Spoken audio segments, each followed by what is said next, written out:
Hey guys, Emily here. I don't usually share things like this, not this personal, but I need to. Because maybe some of you have been through something like it. Maybe you've trusted someone so deeply that you didn't see the betrayal coming until it knocked the breath out of you. So here's my story. The story of how my own brother stole my dream, erased me from it, and forced me to rebuild everything, not just my career, but my sense of worth. I'm 34 years old, a pastry chef in Portland, Oregon. I've loved baking since I was 12.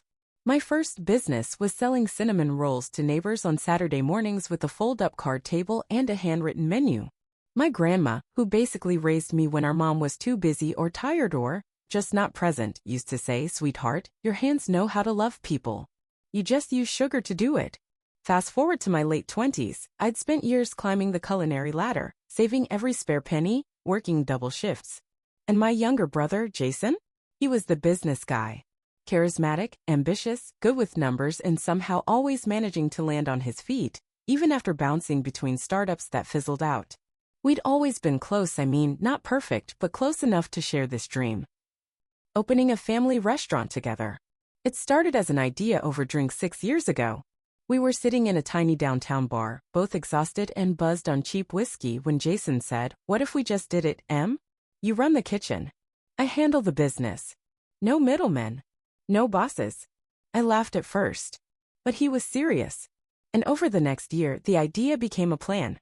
We met every weekend, drew up menus, scouted neighborhoods. I tested pastries obsessively while he met with potential investors. We even took a trip to New York to study restaurant concepts we loved. We were all in. And when it came time to fund the thing, I went all in. I took out a $50,000 personal loan, emptied my savings, and I used the $80,000 inheritance Grandma left me when she passed. Altogether, $180,000, everything I had. Jason kept saying, "We'll both be on the paperwork later, Em. For now, let's keep it under one name for simplicity, taxes, lease stuff, easier to negotiate." I didn't push back. I trusted him. He was my brother. The day we opened, God, I still remember the smell of lemon zest and rosemary butter filling that place. We had a packed house. Friends, family, even a local food blogger we didn't know had shown up.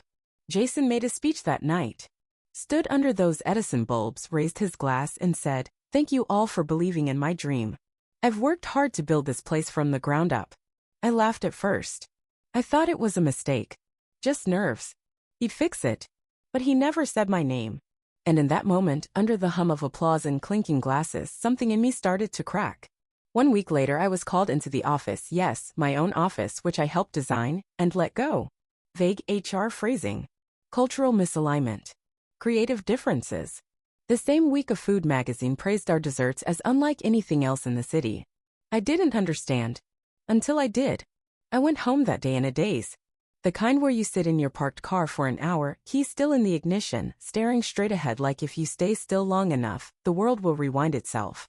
I had flour under my fingernails and 1,000 questions spinning through my head. Was this a joke? Was Jason testing me somehow? When I finally got up the courage to call him, he picked up on the second ring, sounded breezy. "Hey, Em. Everything okay?" "Jason, I just got fired." "Fired? From our restaurant? What's going on?" There was a pause. A long one. Then came the response that knocked the air out of my lungs. "Look, Em. I didn't think you'd take it this personally. It's just business." Things were getting tense in the kitchen, and the investors started asking questions. We needed to streamline. Streamline. I shouted. I put in everything I had. My money. My recipes. I was there every day before sunrise. "You were helping," he said flatly. "You're a great chef, but I built the business." Helping. That word. Like I was an intern. Like I hadn't risked my entire financial future on our dream. Like the menus hadn't been written in my handwriting, the cake display styled from photos on my Pinterest boards, the chocolate glaze recipe literally tattooed on my forearm. I hung up on him.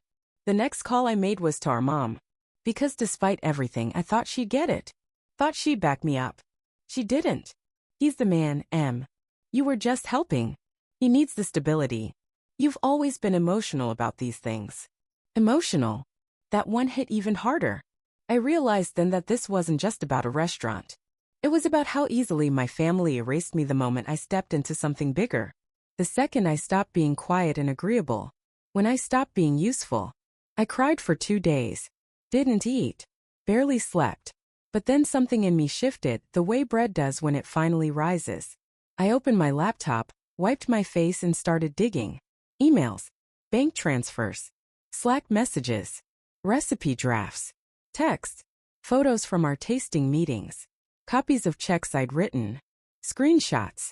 All of it. Jason had wanted me invisible, but I had left fingerprints on everything. I contacted a lawyer. Her name was Mara Kim. Young, sharp, didn't blink once as I told her my story. When I finished, she just said, "You have a case." I blinked. Even without a contract? She nodded. Oral partnership agreement. Constructive trust. Unjust enrichment. Oregon courts recognize behavior. You invested time, money, labor, and they accepted that. Let's hold them accountable. It was the first time in weeks I felt like I could breathe. I wasn't just going to walk away from what they'd stolen. I was going to take it back, not just the money but my name. My place. My worth. The first time I walked into the courthouse I thought I might throw up. Not because I was scared, okay, maybe a little, but because part of me still couldn't believe it had come to this. Me sitting across from my brother, my mother behind him like some kind of loyal general, their lawyer acting like I was just some disgruntled ex-employee trying to grab a piece of the pie. But I wasn't grabbing. I was reclaiming. Mara, my lawyer, had built a rock-solid case. She walked the judge through the timeline, the shared dream, the verbal agreement, the $180,000 I'd invested, and the months of unpaid labor I poured in before we ever opened. We had bank records showing the exact transfers I made to the restaurant account. Emails between me and Jason discussing vendor contracts and renovation budgets. Slack messages, my name all over decisions, schedules, even HR policies. Photos of me in the kitchen pre-opening, running test batches and training hires. This isn't just sweat equity, Mara said, standing tall in her gray suit. This is ownership disguised as assistance. My client was never an employee. She was a co-founder. An equal partner. She deserves justice. Jason's lawyer tried to spin it. There was no signed agreement. No title, no shares. But the judge, an older woman with salt and pepper hair and a sharp glare, wasn't buying it. She asked Jason directly, "Did your sister provide money for the business?" He shifted in his chair. "Yes." "Did she work at the restaurant without a formal salary prior to launch?" "Yes." "And did you benefit financially from that labor and investment?" He hesitated. "Yes, but—" "No further explanation needed," she interrupted. The court ruled in my favor. Cited all 3 legal grounds: oral partnership agreement, constructive trust, and unjust enrichment. In plain English, the court said, you don't get to pretend someone wasn't your partner just because you left their name off the lease. They awarded me 50% of all profits accrued to date, plus damages for breach of implied contract and my unpaid work. The total was enough to pay off my debts, give me breathing room, and most importantly validate that I wasn't crazy. That I wasn't just helping. That I had built something real, even if they tried to pretend otherwise. Jason didn't look at me once as the verdict was read. My mother, sitting behind him in a stiff cardigan and an expression like a marble statue, just crossed her arms, as if the judge's words bounced off her. But me? I smiled. Not smug. Not cruel. Just clean. Like someone whose name had finally been spoken after too long in silence. People kept asking me what I was going to do next. Are you going to take over the restaurant? You could run it way better than Jason. You deserved to be there. They weren't wrong. I could have fought for a management role or demanded joint ownership moving forward. The court had backed me. I had the legal right to walk into that building and start calling shots. But I didn't want it anymore. The place had been tainted. Not by the business itself or the customers or the staff who cheered when my desserts hit the local paper. It was the silence. The betrayal. The fact that I would forever associate that brick and mortar with the night Jason toasted his dream, while I stood 2 feet away, invisible. So I sold my share. Mara helped me negotiate a buyout from a private investor. Someone who'd admired the restaurant's success and was eager to jump in. The payout was generous. I could finally breathe again without calculating how many freelance wedding cakes I'd need to cover my rent. And with that I was free. Not just legally but spiritually. You know, people always say, don't mix family and business. But the truth is, family is business. It's contracts of loyalty, deposits of trust, and withdrawals when things go south. And in my case, the account went overdrawn long before I ever stepped into court. I used part of the settlement to rent a small commercial kitchen space in Southeast Portland. Nothing flashy: white walls, exposed beams, the faint smell of roasted coffee from the cafe next door. I spent weeks designing the menu, testing new recipes, and hand-painting signs. And then I opened the doors to my very own bakery. No partners, no speeches, just me and my name on everything. But here's the twist. I didn't name the shop Emily's, or Sweetheart Bakery, or anything cute like that. I called it No Name. People asked, why?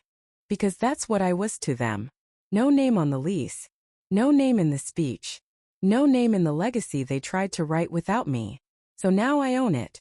I bake my story into every loaf, every croissant, every bitter chocolate tart that leaves the kitchen. No Name isn't just a business. It's a resurrection. The bakery opened on a Sunday. I didn't do a grand announcement. No ribbon cutting or champagne toast. Just unlocked the door at 7 a.m., put on my apron and started brewing coffee. My first customer was an elderly man named Walter who wandered in for a cinnamon roll and stayed for 20 minutes to tell me about his late wife's peach cobbler. That morning I sold out of pastries by noon. By the end of the week, the chalkboard menu was covered in little smudges where customers had crossed off their favorites when they sold out. "Leave some for me next time," one person wrote. My heart cracked open in the best way. For the first time in over a year, I felt not just busy or productive but safe. But healing isn't a straight line. One afternoon, about 2 months after the opening, my mom walked in. I recognized her immediately. Same steel gray cardigan, same lips pressed together like they were holding back an entire book she'd never let me read. "Hello, Emily," she said, like we were acquaintances bumping into each other at the post office. I didn't say anything. Just waited. I heard the bakery was doing well. A pause. I thought maybe we could talk. I wiped my hands on a towel. "You already did all your talking. In court." She flinched. Just slightly. "I was trying to protect him," she said quietly. "You've always been strong. I thought you'd bounce back." "From being erased?" I said. She didn't reply. Just stood there looking older than I remembered. For a moment I saw the shadow of the woman who used to braid my hair before school, who used to let me lick the beaters while baking banana bread. And it almost hurt more than anything. "I have customers," I finally said. "You can order something or you can leave." She nodded. Then without another word she turned and walked out. She never came back. Neither did Jason. And honestly, that was a gift. There are some people you don't need closure from. Just distance. I spent that night at the bakery, prepping for the morning, listening to old jazz records on my Bluetooth speaker.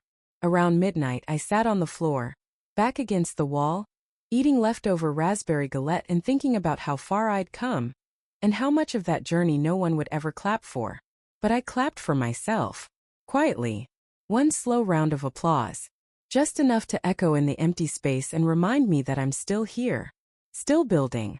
If there's one thing I didn't expect after the bakery opened, it was how many strangers would start to feel like home.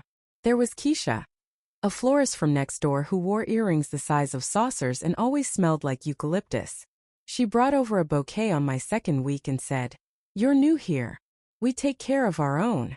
There was Nick, a single dad who'd swing by every morning with his 4-year-old daughter Hazel. She loved my lemon poppy muffins and always called them happy seeds. One day she drew me a picture of the bakery with no name, scribbled in giant crayon letters above a lopsided window. I hung it on the fridge in the back. And there was Marta, an older woman who used to run a cafe before her hands gave out. She showed up once a week to taste test new items and gossip about the neighborhood association. "You're doing it right," she'd say, mouthful of chocolate bread pudding. "Feels like family in here." That part always stuck with me, because for the first time in my adult life, family wasn't something I was born into. It was something I built. One afternoon, as I was restocking flour bags in the back, Keisha poked her head through the kitchen door. "Hey, there's a guy out front asking for the owner." Says he's with a food blog or something. My stomach tightened. I wiped my hands and walked to the front, half expecting some troll trying to dig up drama. But the man standing there had kind eyes and a camera slung across his chest. "Hi, I'm Marcus," he said. "I run a blog called Hidden Crumbs. We feature small bakeries with big stories. A few customers told me you might be one to check out." I hesitated. Then I said, "You want a story?" "I've got one. But I'm not sure it ends the way people expect." He grinned. "Those are the best kind." So I told him. Not everything, not the lawsuit or the courtroom or the tears in the pantry when I thought my life was over. But the core of it. A woman who gave everything to a dream and had it taken from her, and decided to build a new one from the ashes. The article went viral. Well, Portland viral, which meant a few thousand shares, a spot on the local morning show, and a sudden flood of people lining up outside my bakery at 6:30 a.m. with coffee cups in hand. Some came for the croissants. But a lot came for the courage. "You're the one with the no-name story, right?" a woman asked one morning. "I left a job where I was constantly overlooked. You reminded me that I'm allowed to start over." That moment wrecked me. Because yeah, it was about pastry. But it was also about power. About women, and let's be honest, it's usually women, being told that helping isn't building. That supporting isn't leading. That invisible labor somehow doesn't count. No Name was built for people like her. And people like me. It came in a plain white envelope, no return address, just my name in handwriting I knew better than my own. Jason's. I stood in the back hallway of the bakery, holding it like it might catch fire. Keisha saw it in my hand and raised an eyebrow. "You okay?" I nodded. Lied. "Just mail." After she left, I sat down on an overturned flour bucket and opened it. The letter wasn't long. "Emily, I've been meaning to write for a while. I just didn't know how to start. I know you won in court, and I know I deserved that. I messed up. When we were kids, you always took care of everything. You were the planner, the doer. I got used to it. When the restaurant got serious, I think part of me panicked. I didn't want to share the spotlight. I was afraid you'd outshine me again. I didn't realize until too late that the spotlight doesn't mean anything if the people who matter aren't standing beside you. I don't expect forgiveness. I just wanted you to know that I see it now. I hope the bakery is everything you dreamed of. Jason." I stared at the page for a long time. And you know what surprised me the most? I didn't feel angry. I didn't feel vindicated. I felt tired. Like I'd just run a marathon and someone handed me a note at the finish line that said, "Oops." I didn't write back. There wasn't anything left to say. His words weren't worthless, but they didn't build bridges either. They were an obituary for something already dead. Instead, I folded the letter and tucked it behind a picture of my grandma that hung in the bakery's office. She would have liked that. She always said forgiveness didn't mean access, it just meant you weren't letting the rot spread inside you. That day, I went back to work. Rolled dough. Hype ganache. Wrote, "You matter" on a chalkboard in the corner because someone had told me that last week, and I wanted someone else to read it now. And I kept going. Because healing isn't about letters from the people who hurt you. It's about living a life that makes them irrelevant. One morning, about 6 months after No Name opened, a girl named Ruby came in asking for a job. She was 19. Nervous. Dressed in an oversized flannel and combat boots that had definitely seen better days. "I don't have kitchen experience," she said, eyes darting. "But I bake at home. Mostly cupcakes. And I'm fast. And I really, really need this." I looked her over. She reminded me of me. Not because of how she looked, but how she carried herself, like someone who'd been told too many times you're not enough and was still daring to hope someone might disagree. I hired her on the spot. At first, she was all elbows and dropped spoons. But she listened, asked questions, stayed late to practice piping flowers on parchment scraps. By month 3, she was leading the Saturday cookie rush and inventing a lavender honey shortbread that made our Instagram explode. One night while closing up, she asked, "So, why No Name? What's the story?" I told her the short version. She blinked. "Damn. Your own brother." "Yeah. Did you ever think about giving up?" I wiped down a tray. "All the time." She nodded, thoughtful. "Glad you didn't." "Me too." Because Ruby wasn't just an employee. She was a mirror. A reminder that some legacies aren't inherited, they're built. Hand to hand. Oven to oven. Lesson to lesson. And that's when it hit me. The family I lost had left a crater. But the one I was creating with Ruby, Keisha, Marta, Hazel, Walter was a garden growing in its place. Legacy didn't have to be a restaurant with my name on the sign. It could be a place where someone learned how to hold a piping bag with confidence. Where a kid felt safe drawing pictures on napkins while her dad sipped espresso. Where a florist stopped in to drop off leftover daisies just because it felt like a bakery should have flowers. It was all of that. And more. It started with a write-up in a food zine. Nothing major, just a 2-page spread with glossy photos and a headline that read, "The best bakery you've never heard of. No name is anything but anonymous." I almost didn't read it. When I finally did, my throat tightened. They didn't just talk about the pastries though, yes. They raved about the orange cardamom scones and the molasses crinkle cookies that had somehow become a citywide obsession. They talked about the space. A bakery that feels like it was built by someone who's been broken and rebuilt, and decided to leave the doors open for everyone else still mid-repair. That line stuck with me. Because they got it. I hadn't set out to be a symbol. Or an example. Or even someone with a comeback story. I just wanted to bake and be left alone. But now people were showing up from out of state. Foodies. Vloggers. Women whispering, "You're the one from that article. I brought my sister. She's starting over too." I didn't know how to feel about it at first. Pride? Pressure? One Tuesday, a local reporter stopped me mid-croissant batch and asked, "Do you consider yourself a success story?" I stared at her, hair pulled back, apron covered in powdered sugar. "No," I said. "I consider myself a truth story." She tilted her head. "What's the difference?" "Success makes it sound like there's a finish line," I said. "But truth is messy, eh?" I didn't land on my feet. I planted them. And now I'm growing something. That quote made the article. And weirdly, the article made things quieter. Less performance. More purpose. People stopped asking for the whole, "Tell me everything about your brother" rundown. They came for the pastries, sure, but they came mostly for the feeling. The quiet defiance of a space that refused to be small. A woman who didn't let erasure become her ending. I didn't chase attention. But I didn't hide anymore either.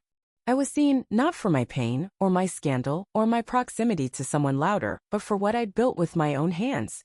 And for the first time, that felt like enough. The anniversary came quietly. 1 year since the court ruling. 1 year since I sold my share, opened my own doors, and started over. I marked it the same way I mark everything now, by baking. I made my grandmother's favorite. A dark chocolate torte with a cracked top and no frosting, just powdered sugar and a single raspberry in the middle. She used to say, "Let the flavor do the talking." I lit a candle on it. Just one. For me. Then I blew it out. Not for a wish, I don't need those anymore. I've learned something they don't teach you in school, or family dinners, or leadership seminars. Something simple but seismic. Your worth is not up for negotiation. Not with employers. Not with siblings. Not with anyone who needs you small so they can feel big. I spent years thinking I had to prove something, that I was valuable, essential, worthy of space. But the truth is, worth isn't something you earn from others. It's something you remember about yourself. And if someone forgets it, especially someone you love, you don't have to fight to remind them. You can leave. You can start over. You can build a new life from the flour and ash and name it after what they tried to make you. No name. And people will come. Not because of who you were to them, but because of who you are to yourself. I still don't talk to Jason. Or my mom. Sometimes I see their faces in the crowd, not really there, just phantoms of a past that doesn't own me anymore. And when I do, I nod. Quietly. With the kind of peace that comes from choosing yourself. Because here's what I know now. Not everyone deserves a seat at your table, even if you set it together. Sometimes to become free, you have to walk away from those who only loved you when you were useful.